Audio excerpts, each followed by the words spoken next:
Halo semuanya, apa kabar? Kali ini aku bakal sharing tentang beberapa film Thailand yang memorable banget menurut aku. Film-film yang aku ambil di sini tuh yang udah rilis sekitar 10 tahun yang lalu ya, biar kelihatan lama. Dan memorable di sini tuh maksudnya walaupun aku udah nonton film ini berkali-kali, tapi aku masih bisa konsen sama alur ceritanya dan filmnya masih berasa sama kayak waktu aku nonton film ini buat pertama kali. Oke, langsung aja. 3 film Thailand yang memorable versi Kata Kiki.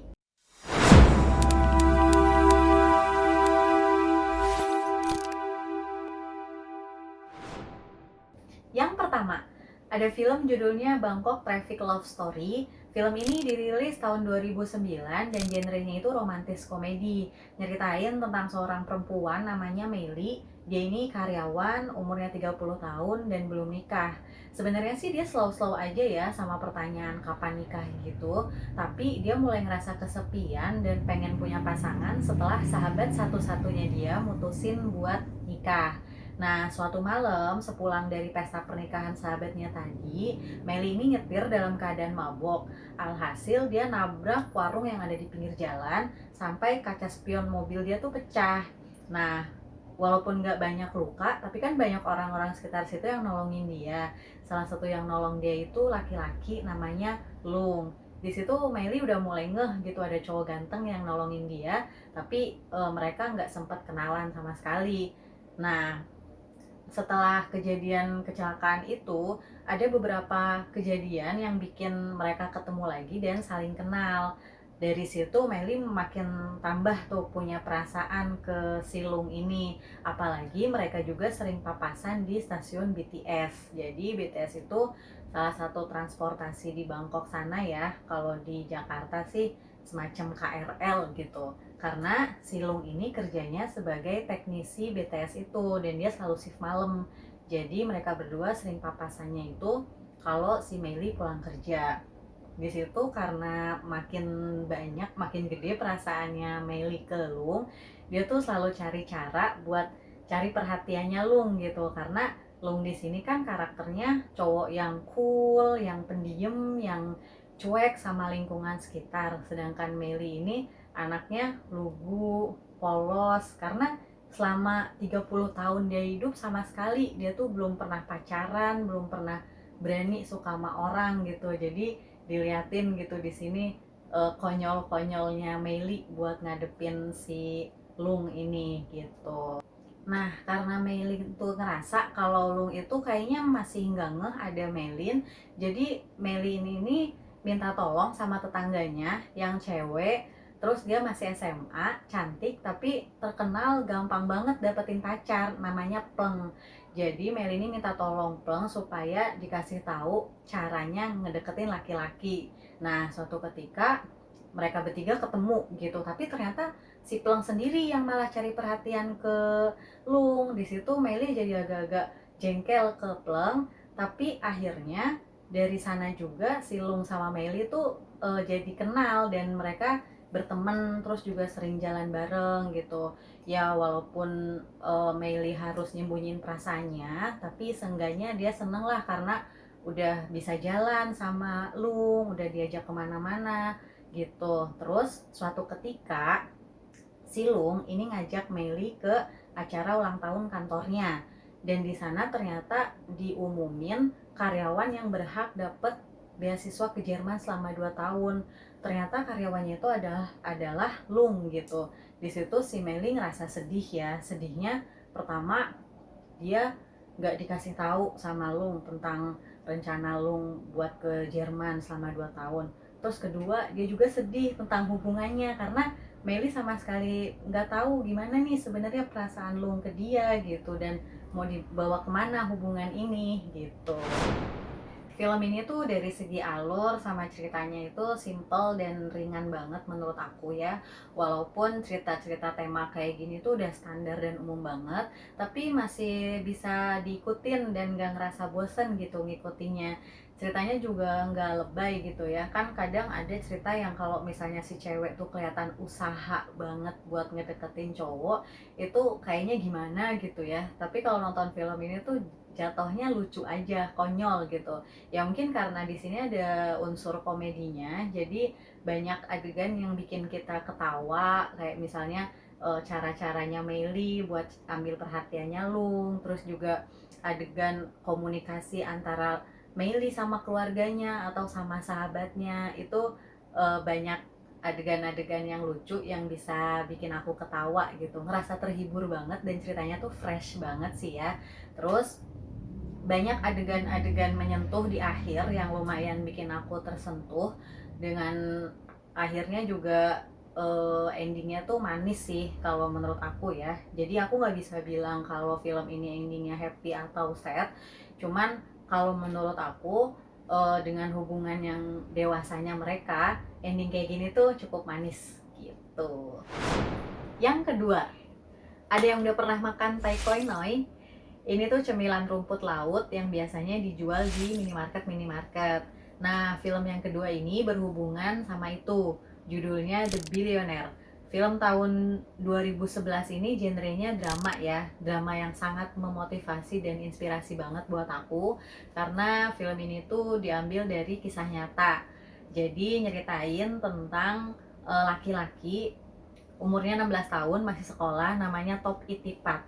Dibandingin belajar, dia tuh lebih suka ngegame online, ngegame terus kerjanya sampai akhirnya dia tahu kalau game ini tuh bisa ngasilin uang. Jadi ada partner gamenya gitu yang mau ngebeli senjata atau perisai yang ada di game itu dengan harga yang mahal banget lah ceritanya. Terus dari hasil uang itu akhirnya dia bukannya belajar, malah lebih fokus ke ngegame sampai akun gamenya itu diblokir. Ya karena dia udah punya banyak duit juga, jadi walaupun nggak bisa ngegame ya nggak apa-apa gitu ya. Terus akhirnya dia beli mobil dengan uang itu dan cari usaha lain. Usaha yang pertama itu dia beli DVD buat dijual-jualin, tapi ternyata itu DVD-nya DVD palsu gitu. Nah, sadar kalau passion dia itu bukan di akademis gitu, tapi dia tuh pengen bisnis, sama sekali nggak putus asa tuh walaupun dia rugi banyak karena udah beli DVD gitu. Dan akhirnya dia coba-coba usaha lain walaupun ditentang sama keluarganya, terutama sama bapaknya, karena bapaknya pengen dia fokus belajar, fokus kuliah, baru deh mau kerja mau apa terserah. Tapi si Top ini udah nggak pengen belajar banget gitu, jadi walaupun dia daftar kuliah juga cuma buat nyenang-nyenangin orang tua aja, dan akhirnya dia nggak diterima di kampus gitu. Dari sana dia malah mulai fokus buat mikirin usaha apa selanjutnya. Terus dia belajar, dia riset, survei ke tempat-tempat dagang gitu, ke pasar-pasar. Terus dia mutusin buat jualan kacang di mall. Itu juga nggak gampang gitu ya, banyak banyak jatuh bangunnya buat usaha jualan kacang itu, sampai akhirnya mulai nunjukin mulai nunjukin penghasilan yang baik buat jualan kacangnya, sampai dia bisa bikin target kalau dalam setahun dia pasti bisa dapat duit 10 juta misalnya. Nah, di saat dia udah mulai optimis sama usaha kacangnya karena dia udah punya target setahun itu dia bakalan bisa dapat berapa duit, itu dia ternyata harus disadarkan sama kondisi keluarganya. Jadi keluarganya itu kan tiba-tiba harus pindah dari Bangkok ke Cina gitu, karena mereka punya utang banyak banget di Bangkok sampai rumahnya disita segala macam. Terus pas ditanya sama si Top, karena dia udah pede nih ngerasa bakalan punya duit banyak, nanya dong Top ke orang tuanya punya utang berapa biar nanti dibantu sama Top, dan orang tuanya jawab punya utangnya 1,2 M. Itu lumayan bikin Top langsung pesimis dan ngerasa 1,2 M tuh banyak banget dan dia nggak bakalan sanggup gitu walaupun dia harus jualan kacang. Akhirnya Top pesimis, tapi nggak berapa lama dia bangkit lagi. Dia mikir lagi, dia harus bikin sesuatu, bisnis sesuatu yang lebih menguntungkan, dan itu belum ada gitu. Akhirnya sering berjalannya waktu, Top kepikiran buat bikin rumput laut. Awalnya dia jualan rumput lautnya cuma di mall, cuma dia mikir harus punya market yang lebih gede lagi. Terus dia coba-coba mau kerjasama sama minimarket 7-Eleven gitu yang cabangnya tuh udah mendunia, di mana-mana ada. Nah, dia dapat tantangan lagi karena banyak syarat yang harus dipenuhi gitu buat seorang produsen makanan kalau mau nitipin makanannya ke 7-Eleven. Nah, itu juga yang jadi kendala. Contohnya, si produsen makanan itu harus punya pabrik, sedangkan top itu ngerjain semuanya di rumah. Otomatis dia nggak bakalan lolos tuh untuk syarat punya pabrik itu. Dia coba datang ke bank, ya karena umur dia juga masih 19 tahun, akhirnya ditolak sama bank buat pinjem uang berapa M untuk bikin pabrik gitu. Nah, si top ini nggak habis akal. Dia akhirnya terpaksa jual mobil sama harta-hartanya dia yang masih tersisa, komputer segala macam yang bisa dijual. Dia jual semuanya dan dia nyewa ruko. Terus di situ dia beli barang-barang yang kira-kira dibutuhin buat bikin rumput laut itu, dan dia urus semua perizinan supaya paling nggak rumput lautnya itu punya kantor gitu buat dibikin gitu ya. Nah, dari sana dia udah coba lagi datang ke 7-Eleven tuh kesekian kalinya karena sering ditolak gitu ya, dia nggak nyerah sampai akhirnya disetujui kalau rumput lautnya layak masuk ke 7-Eleven dan siap dipasarin ke seluruh cabangnya 7-Eleven. Menurut aku, film ini tuh cocok banget ditonton di saat kalian lagi ngerasa down atau pesimis sama apa yang kalian perjuangkan gitu. Karena di situ diliatin ya tentang perjuangannya si Top Itipat ini dalam mencapai cita-citanya di umur yang semuda itu gitu, 16 tahun gitu ya. Dia udah tahu apa yang dia mau dan dia tuh berbakat dalam bidang apa dan mau kemana gitu. Terus diliatin kalau apa yang kita pengenin tuh pasti susah buat ngeraihnya dan perlu usaha, perlu tekad yang kuat walaupun jatuh bangun, walaupun banyak orang-orang yang gak ngedukung. Kita harus tetap maju, tetap harus semangat buat ngeraih itu semua gitu. Yang ketiga, ada film judulnya Bad Genius. Film ini dirilis di tahun 2017 dengan genrenya drama thriller. Walaupun nggak ada pembunuhan atau psikopat gitu, tapi tetap bisa ngadirin suasana menegangkan di adegan-adegannya. Oke, jadi film ini bercerita tentang siswa SMA namanya Lin yang dia pindah sekolah ke SMA favorit karena dia dapat beasiswa di SMA itu. Si Lin ini tuh terkenal pinter dan jenius banget. Terus dia juga punya teman akrab namanya Grace. Grace itu cantik, anaknya orang kaya banget, tapi kurang pinter. Saking deketnya mereka, sampai Lin tuh ngerasa nggak tega waktu ujian Grace nggak bisa gitu. Si Lin bela-belain ngasih contekan ke Grace supaya Grace juga bisa ngerjain soal dan dapat nilai yang bagus. Nah, Grace ini kan punya pacar namanya Pat. Si Pat ini ngasih ide ke Lin gitu ya, kalau Lin tuh bisa cari duit dari hasil ngasih contekan ke teman-teman. Apalagi Lin kan dari keluarga yang kurang mampu gitu dan dia punya cita-cita sekolah di luar negeri nantinya. Akhirnya karena dibujuk sama Pat dan dibujuk sama Grace juga, si Lin akhirnya mau tuh bisnis contekan. Terus dia ngasih tahu ke teman-teman cara supaya teman-temannya itu bisa dapat contekan dari si Lin ini. Sampai akhirnya Grace dan Pat itu harus ngikutin ujian buat masuk ke perguruan tinggi di luar negeri gitu. Jadi ujiannya level internasional, namanya STIC ceritanya. Cuman kan karena mereka ini kurang pinter gitu ya, jadi mereka juga manfaatin si Lin buat Lin aja yang ikut ujian di luar negeri, jadi kayak jadi joki ujian gitu supaya mereka lulus dong tentunya. Dan si Pat sama Grace itu ngasih tahu ke teman-teman yang lain yang males belajar juga supaya bayar dan bisa dapat contekan dari Lin ini. Cuman kan soal di ujian itu tuh banyak banget ya karena ada reading, listening dan segala macam gitu.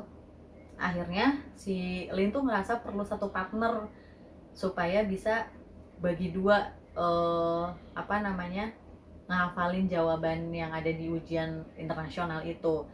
Terus di sekolah itu ada satu siswa lagi yang terkenal jenius, tapi dia tuh lurus banget, cowok namanya Beng. Nah, si Lin itu ngajakin si Beng supaya mau ngikutin bisnis contekannya ini, tapi Beng kan anak baik, ceritanya anak baik dan lurus, dia tetap nggak mau gitu, walaupun dia bukan dari keluarga orang kaya, tapi dia tetap mau jujur ceritanya. Sampai akhirnya tetap dirayu-rayu sama Lin, Grace, dan Pat, dan ada kejadian yang akhirnya Beng berubah pikiran dan akhirnya mau kerjasama sama Lin demi uang gitu, buat ngasih contekan ke anak-anak lain yang udah bayar ke bisnis itu. Nonton ini tuh bukan berarti kalian dapat rujukan cara mencontek yang baik dan benar ya. Sama sekali enggak dan tidak untuk ditiru. Walaupun hampir semua adegan di film ini tuh nunjukin banget tips dan trik cara mencontek yang totalitas dan malah bikin kita ikut deg-degan terus ikut tegang juga akhirnya. Tapi nonton film ini tuh kita ambil aja sisi positifnya, yaitu efek dari kita ngelakuin kegiatan contek-mencontek tuh apa. Terus juga ya dimanapun, di lingkungan manapun, kejujuran itu harus selalu jadi yang utama. Dan jangan sampai terbuai sama yang namanya curang, walaupun curang itu bisa menghasilkan uang. Nah, itu tadi 3 film Thailand yang memorable versi kata Kiki. Kalau kalian juga penggemar film Thailand dan punya judul yang masih diingat sampai sekarang, boleh tulis di kolom komentar ya. Oke deh, jangan lupa like, subscribe, dan nyalakan lonceng buat notifikasi video selanjutnya. Terima kasih, dadah!